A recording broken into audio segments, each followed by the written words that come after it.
All right, so we've got this big stack of reports and research all about climate adaptation. Yeah, It's a pretty hot topic these days, wouldn't you say? definitely top of mind for a lot of folks. For sure. And I got to say, I'm really curious to dig into it all, beyond just the surface level definition of adaptation. What does it really mean in practice? Right. And why is it so urgent right now? What needs to happen, like right now, to prepare for the future? These reports are, painting for us. Yeah, it's really not just about, knowing what adaptation is. It's understanding why it needs to be a top priority. Okay. These reports, especially the Sendai Framework for Disaster Risk Reduction, Right. they make it clear we're past the point of just, cutting emissions. Yeah. We have to actually deal with the changes that are already happening. Okay. And figure out how to build resilience for the inevitable disruptions. So it's like adapting to the changes, but also boosting our capacity to bounce back. Exactly. Like the Sendai Framework points out. Mm-hmm. Now, you mentioned a European study, Peseta for 4. Yes. What's that all about? What insights does that bring to the table? Well, Peseta 4 models how climate change will impact different parts of Europe. Okay. And it's not a uniform picture. Interesting. Southern Europe, for example, Yeah. they're facing a much more challenging scenario Really? compared to the North. Wow. We're talking, significant economic and social impacts if they don't actually, implement adaptation measures. So even within Europe, there's such a variation. Oh, yeah. It really highlights that adaptation isn't one size fits all. Not at all. But before we get into those regional specifics, Sure. let's zoom out to the global picture for a second. Okay. What's really driving this urgent need for adaptation? Is it simply that global temperatures are rising? Well, it's a little more nuanced than that. Okay. Yes, temperatures are rising, and Europe is actually warming faster than any other continent. Wow. But the real issue is what we call climate inertia. Climate inertia. Even if we somehow magically achieved zero emissions tomorrow, we're still locked into a certain amount of warming. Because of past emissions. Exactly. Okay, so some warming is like baked in. Even if we take, really aggressive action on emissions. Mm-hmm. What kind of timescales are we talking about for these unavoidable impacts? Well, the World Meteorological Organization, they report that Europe is experiencing double the average global warming rate.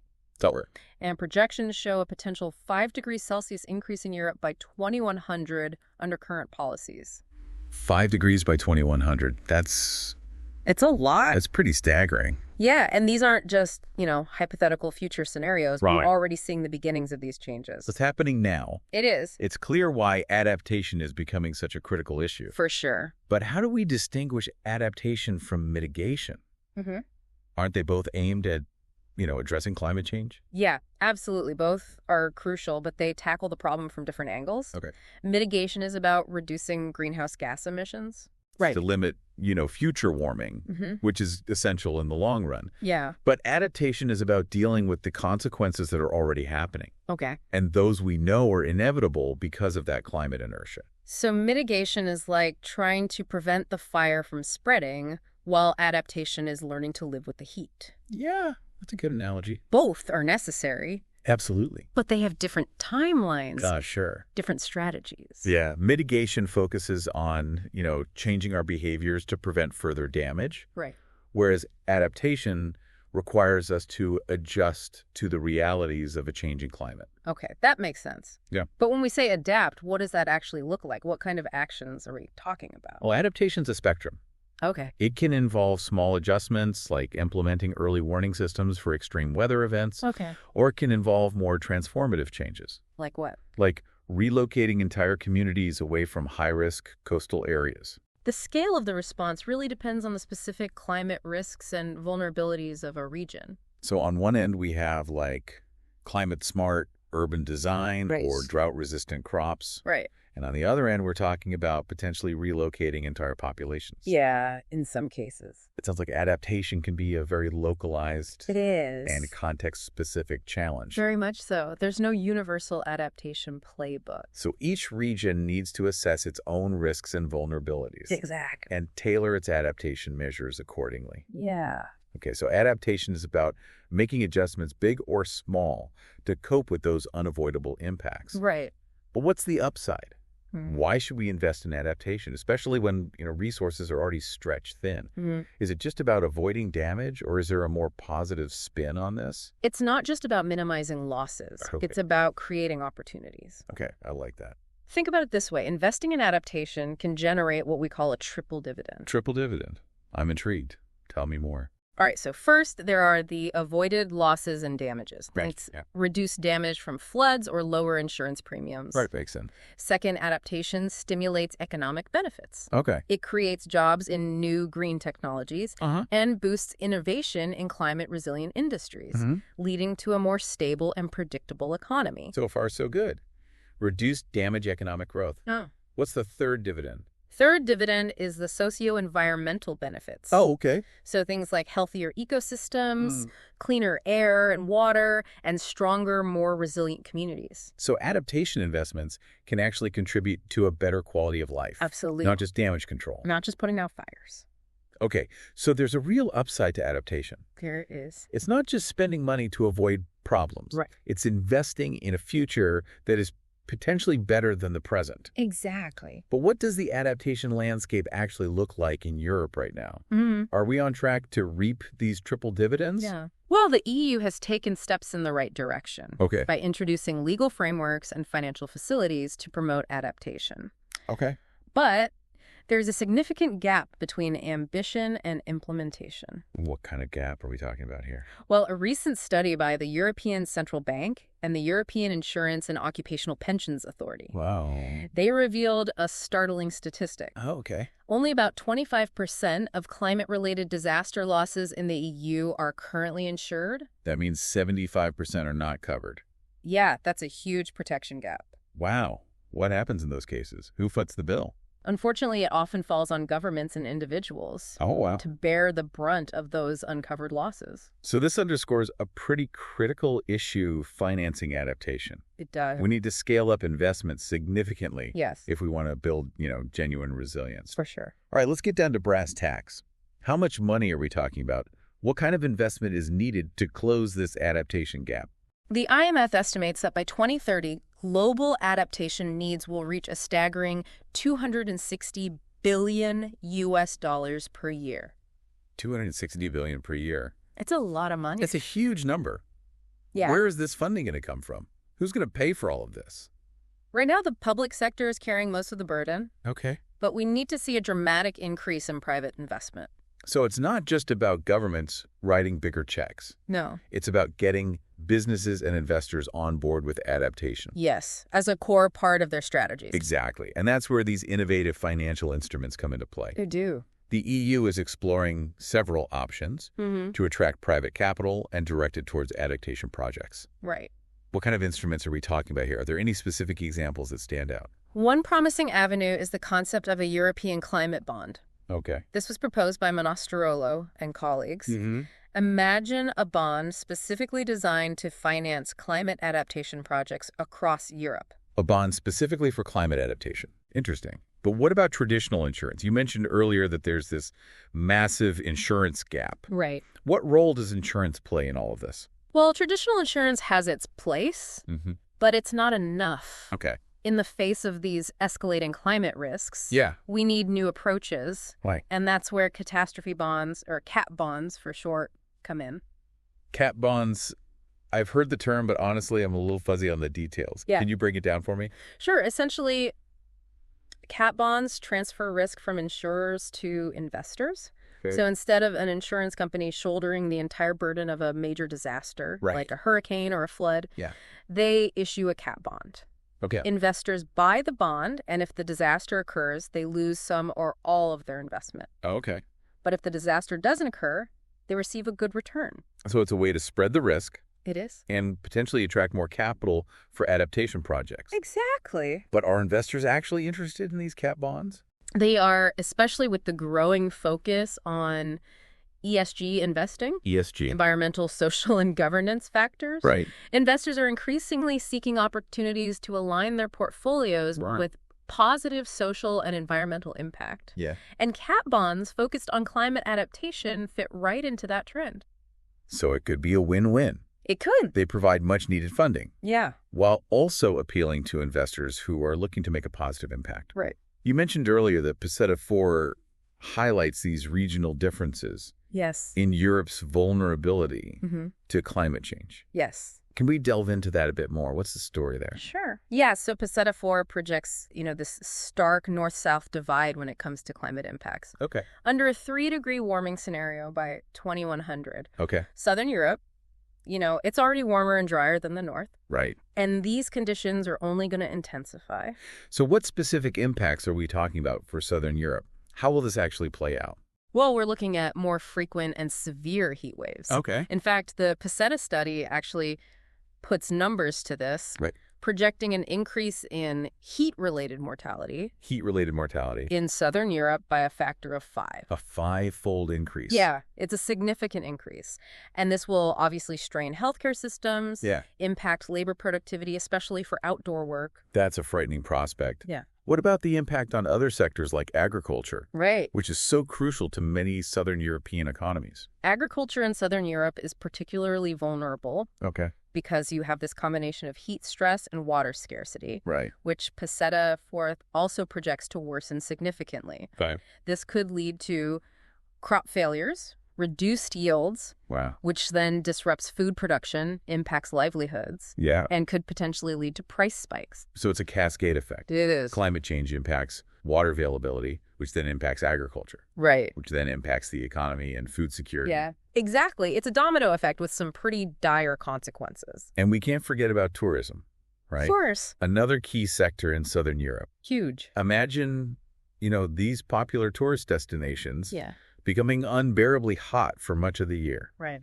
Peseta 4 suggests this could really hit tourism revenue, It could. lead to job losses, economic decline. Yeah, especially in regions that are heavily dependent on tourism. Okay, so the picture for Southern Europe is pretty bleak It can be. if we don't get serious about adaptation. Yeah. But what about Northern Europe? Does Peseta 4 offer any good news for that region? It's a mixed bag for Northern Europe. Okay. Initially, some areas might actually see some benefits Like what? from milder winters and longer growing seasons, Okay. potentially boosting agricultural yields in some areas. Interesting. But these benefits are likely to be short-lived Okay. and outweighed by the negative impacts in the long run. What are some of those negative impacts? Well, Peseta 4 projects an increase in extreme precipitation events across Northern Europe. Extreme precipitation. So like, Think heavier rainfall, more frequent flooding, oh, wow. increased risk of landslides. Okay. This obviously has implications for infrastructure, transportation, Right. and, of course, human safety. So while Southern Europe might bake, Northern Europe is projected to get soaked. Yeah, you could say that. Different No, challenges, for sure. but equally serious. Absolutely. And even within these regions, there will be variation. Yeah, okay.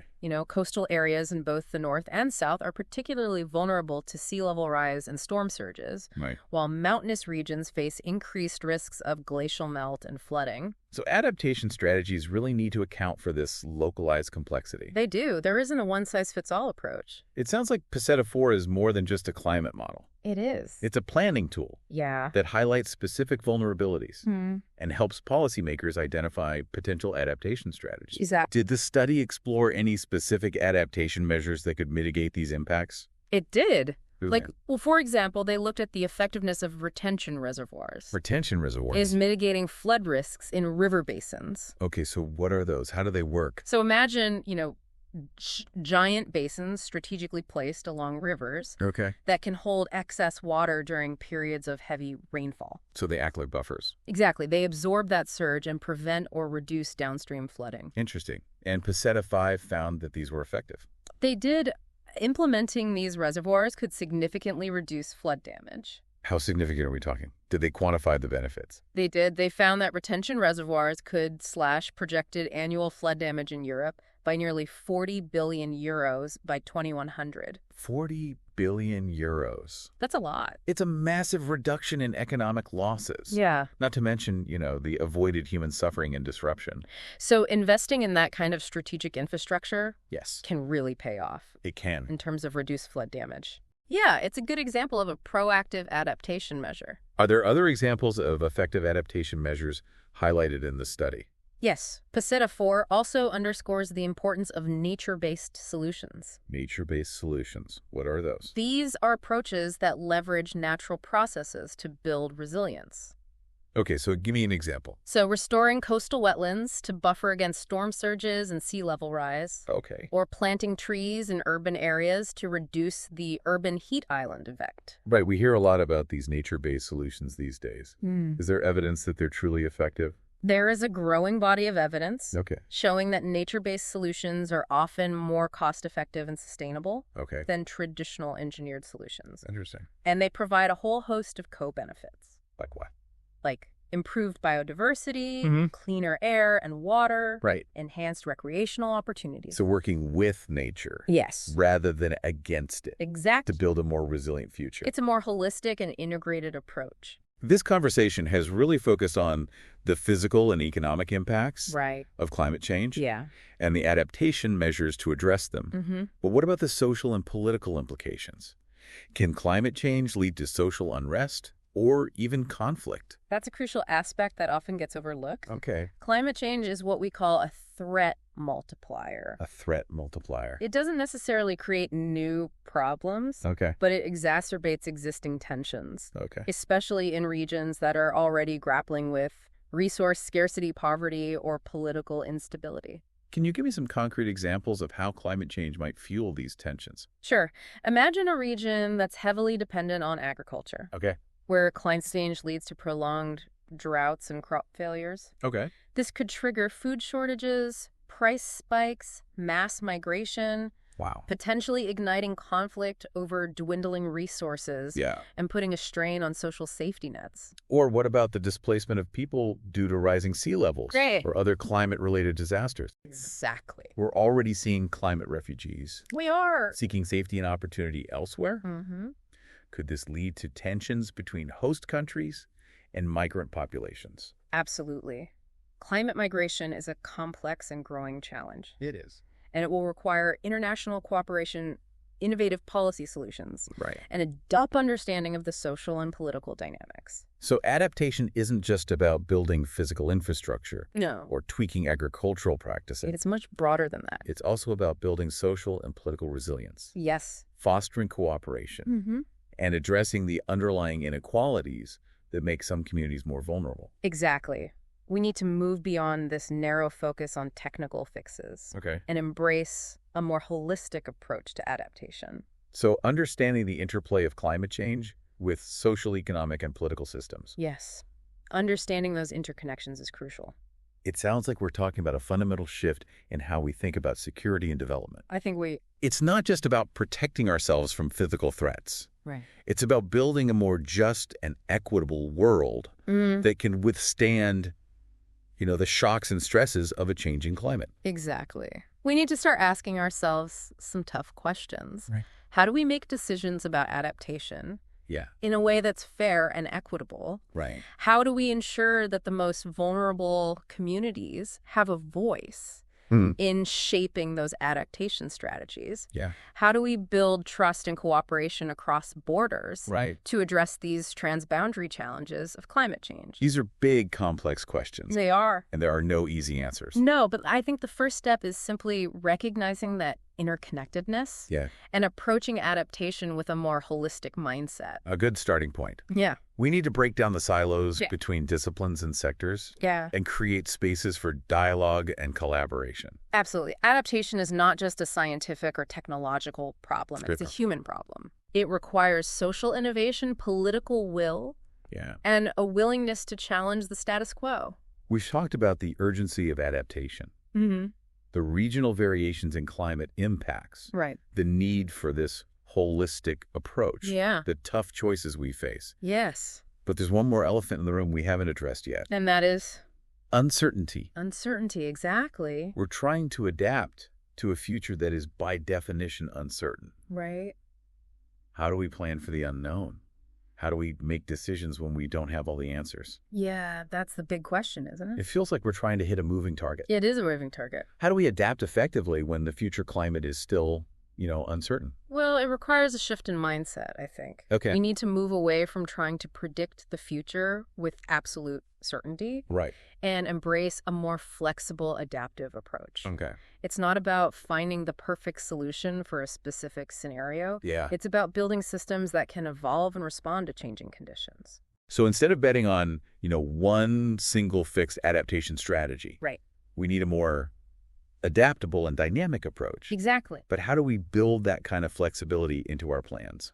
Think of it like building a house in an earthquake zone. Okay. You wouldn't just design for the last earthquake. Right. You'd design for a range of potential scenarios. Okay. So similarly with climate adaptation, we need to consider a range of plausible climate futures and design systems that can handle those variations. So building in a margin of safety. Yes. Designing for resilience, even in the face of, unexpected shocks. Exactly. But doesn't that level of flexibility come with a cost? Of course, building an adaptability can add to upfront costs. Right. But you have to consider the cost of being caught unprepared for a climate scenario that's outside of our initial projections. Yeah. The costs of inaction, of having to retrofit or rebuild after a disaster, are far greater in the long run. It's that classic pay now or pay more later. It is. Investing in flexibility up front saves money and reduces risk. Absolutely. But it's not just about money, right?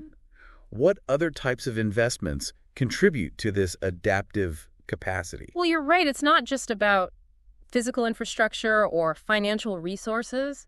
It's also about investing in social capital. Okay. In building strong communities with these robust networks of trust and communication. So these social connections are essential for effective disaster response. They are. And community-led adaptation efforts. Absolutely. So alongside building seawalls and drought-resistant crops, we need to cultivate strong social bonds. Yes. Open communication. Yes. A sense of shared responsibility. Exactly. It's about fostering communities that can support each other through difficult times. Because adaptation is fundamentally a human endeavor. It is. It's about people coming together. And working together. To solve problems, share knowledge, and build a more resilient future. Couldn't have said it better myself. We've talked about the importance of flexibility, social capital, in adapting to this uncertain climate future. Right. What role does technology play in all of this? Can technology help us adapt more effectively? Oh, technology's already playing a vital role, and its importance will only grow. How so? Well, think about climate-smart agriculture. Okay. Where precision farming techniques and data analytics are helping farmers optimize water use, monitor crop health, and adapt to changing growing conditions. So technology can help us be more efficient and responsive. It can. In managing resources and adapting to those shifts in climate patterns. Yeah, definitely. Are there other examples? Yeah. Are there other examples where technology is proving to be a valuable tool for adaptation? Absolutely. We're seeing the development of these sophisticated early warning systems that use AI and machine learning to predict extreme weather events with greater accuracy and lead time. So this gives communities more time to prepare and evacuate, Right. potentially saving lives and reducing damage. It sounds like technology can be a really powerful ally It can. in our efforts to adapt to climate change. For sure. But like any tool, it's important to use it wisely. Absolutely. And ensure that it benefits everyone. Right, not just a select few. You hit on a crucial point there. Yeah. Technology can be a force for good in adaptation. It can. But we need to be mindful of equity and accessibility. We need to make sure that the benefits of these technological advancements reach vulnerable communities in developing countries. Absolutely. Not just those with the resources and infrastructure to access them. It's about bridging that gap. Right. So it's about harnessing the power of technology while also ensuring that it doesn't exacerbate existing inequalities. Or create new ones. We've covered a lot of ground in this deep dive. We have. The urgency of adaptation, the regional differences in climate impacts, the need for this holistic approach that considers social, economic, and political dimensions. The importance of flexibility, social capital, and technology in navigating this uncertain future. It's a lot to think about. What would you say is the most important takeaway for our listeners? If I had to distill it down to one key message, it would be this: climate adaptation is no longer an option. It's an imperative. Wow. We need to act now, and we need to act boldly.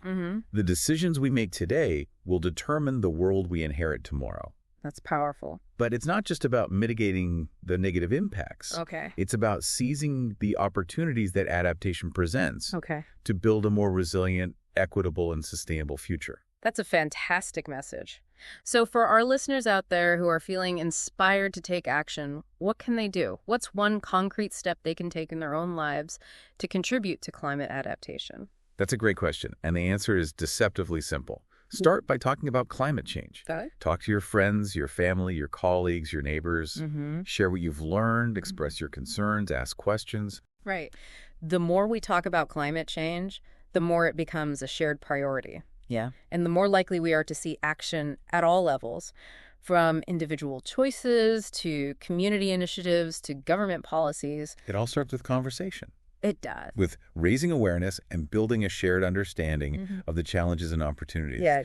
It's about moving beyond the doom and gloom. I agree. And embracing the possibility of creating a better future. Exactly. Adaptation is not just about surviving, it's about thriving. I like that. It's about creating a world that is not only resilient to climate change, but also more just equitable and sustainable for all. That's a fantastic note to end on. Thank you so much for joining us on this deep dive into climate adaptation. It's been my pleasure. And to our listeners, we hope this episode has sparked your curiosity and inspired you to get involved in the conversation about climate adaptation. Remember, it's not just a global issue, it's a personal one. And we all have a role to play in shaping a more resilient future.